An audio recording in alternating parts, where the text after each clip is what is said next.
तिवारी जी, पहले प्लेटिना अब ओपन जी। आगे कार्यकर्ता की स्थिति, एक तरफ पुजारी हैं और दूसरी तरफ महंत के बीच में ये पूरी जंग है। पुजारी ही शब्द है, ये महंत और महामंडलेश्वर और 1008 ये तो हमने गढ़े। आप बजरंगबली के मंदिर के आप महंत कैसे बन गए? आप पीठ कैसे बना लिया आपने? क्या है लॉजिक? आज मैं वाल्मीकि बस्ती में खड़ा हूँ, इनको तो भंडारे में नहीं बुलाते महाराज। जीवन का पहला और आखिरी चुनाव लड़ रहा हूँ, ये भी आपके माध्यम से कर रहा हूँ। तो ये फर्जी महंत का राजस्थान में हो रहे विधानसभा चुनाव में सबसे ज्यादा चर्चा हवा महल सीट की है। चर्चा इसलिए क्योंकि यहाँ पर जो एक उम्मीदवार हैं वो अपनी सादगी से सुर्खियां बटोर रहे हैं, वह कांग्रेस के आर तिवारी जी। तिवारी जी, पहले प्लेटिना अब ओपन जी।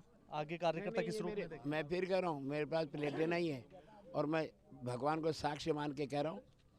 मैं खंडार के रास्ते का मैं दौरा करके आ रहा था। मेरी हरिजन बस्ती यहाँ वाल्मीकि बस्ती है, अपने नाहरगढ़ के किले के नीचे मेरे को आना था। उस समय ट्रैफिक ज़्यादा था। मैं मेरे दोस्त की स्कूटी पे मैंने कहा चल, मैं नंगे पाँव घूमता हूँ। मैं स्कूटी पे उसके साथ आ रहा था जोराव सिंह गेट के बाहर, रात को करीब 9:45, क्योंकि 10 बजे माइक बंद हो जाते। मेरे सामने स्कूटी वाले ने टक्कर मारी हमारी गाड़ी के।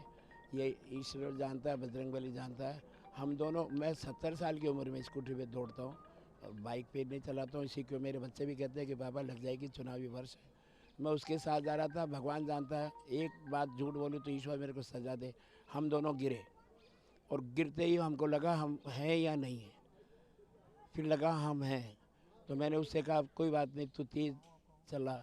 वापस मेरे को चूँकि मीटिंग में जाना था, मैं वो बैठ के गया। मेरे दोनों घुटनों पे मैंने पट्टा बांध रखा है, इसलिए मैंने ये चौपहिया वाहन का ले रखा है। अच्छा। अब स्कूटी पे या प्लेटिना पे तो मैं केवल मीटिंगों में तो जा नंगे सकता। पाँव होने की वजह? भाई कहीं मंदिर में उतरना पड़ता है, कभी मज़ार पे जाना पड़ता है, तो वो बार बार में जूते पहने, तो मुझे लगता है भाई कहीं भी चलो नंगे, फिर वो जूते पहनने में टाइम तो लगेगा। जीतने के बाद पहनेंगे? नहीं नहीं, पहनता तो हूँ, लेकिन ये जो दिन भर का मेरा जनसंपर्क का कार्यक्रम रहता है, उनको मैं गाड़ी में रख देता हूँ या मोटरसाइकिल पर रखता हूँ, नंगे पाँव घूमता हूँ। मेरे को चलने में आसानी रहती है, क्योंकि मेरे पंप शू बार बार मैं उतारूँगा फिर पहनूँगा, टाइम लगता है। हवा महल को लेकर कहा जा रहा है कि एक तरफ पुजारी हैं और दूसरी तरफ महंत के बीच में ये पूरी जंग हो रही है। तो पुजारी, एक बात सुनो, पुजारी ही शब्द है, ये महंत और महामंडलेश्वर और 1008 ये तो हमने गढ़े। बता दो कहीं सनातन धर्म में कोई ऐसा नाम हो महामंडलेश्वर, कब पैदा हो गए? ये मंत्र किसने दिया आपको उपाधि? आप सनातन धर्म के रक्षक हैं। सनातन धर्म का मैं भी रक्षक हूँ। मैं पूजा करता हूँ श्याम बाबा की। हमारा पुश्तैनी मकान है, 250-300 साल हमारा मंदिर है। मेरे दादा परदादा करते आए, मैं भी कर रहा हूँ, फिर मेरा बेटा कर रहा है, अब उसका बेटा करेगा। तो पुश्तैनी रूप से पुजारी ही होते हैं मंदिर के। तो ये फर्जी महंत कहेंगे? मैं फर्जीवाड़ा नहीं कहता हूँ, इसको अपना रखना चाहिए मंदिर का। आप बजरंगबली के मंदिर के आप महंत कैसे बन गए? आप पीठ कैसे बना लिया आपने? क्या है लॉजिक? आपको चमचमाती गाड़ियों में घूमना, आपको वहाँ भंडारा करना है। भंडारा आप गरीबों का करते नहीं हो, सेठों से आप भंडारा करवाते हो। गरीब की झोपड़ियों में, आज मैं वाल्मीकि बस्ती में खड़ा हूँ, इनको तो भंडारे में नहीं बुलाते महाराज। इनको बुलाए तो लगे सच्चे इंसान का भंडारा करते हैं। और मैं फिर आपके चैनल के माध्यम से दावा करता हूँ, आप उपस्थित रहना। मेरे को किसी भी हमारे वाल्मीकि बस्ती में ले जाना, आप कह देना इसके घर पे आप खाना खा सकते हो क्या? मैं कह दूंगा जैसा खाना मिलेगा मैं खाऊंगा, क्योंकि मेरे दोस्त मेरे साथ में पढ़ते हुए मैं उनके साथ रहा हूँ। क्या महाराज आकर के किसी वाल्मीकि बस्ती में खाना खा सकते हैं? उनका पानी पी सकते हैं? तो आप चैलेंज देते हैं उन्हें? चुनौती है मेरी सारे मीडिया के सामने।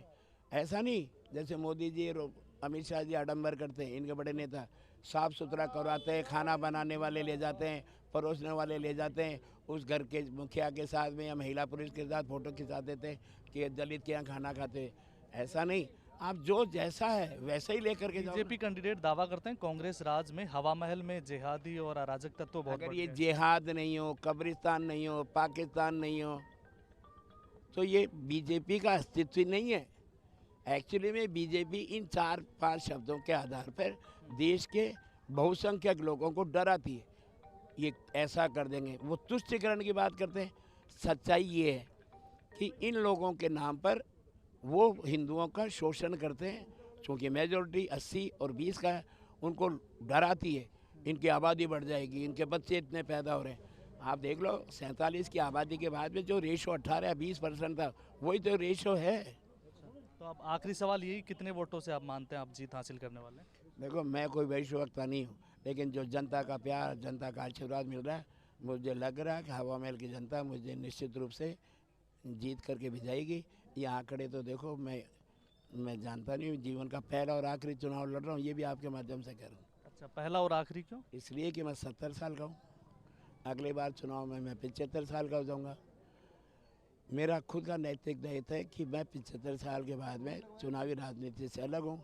मैं इस 5 साल में मेरी इस इलाके के किसी नौजवान को, चाहे वो महिला हो पुरुष, मैं उसको देखूंगा कौन में दम है।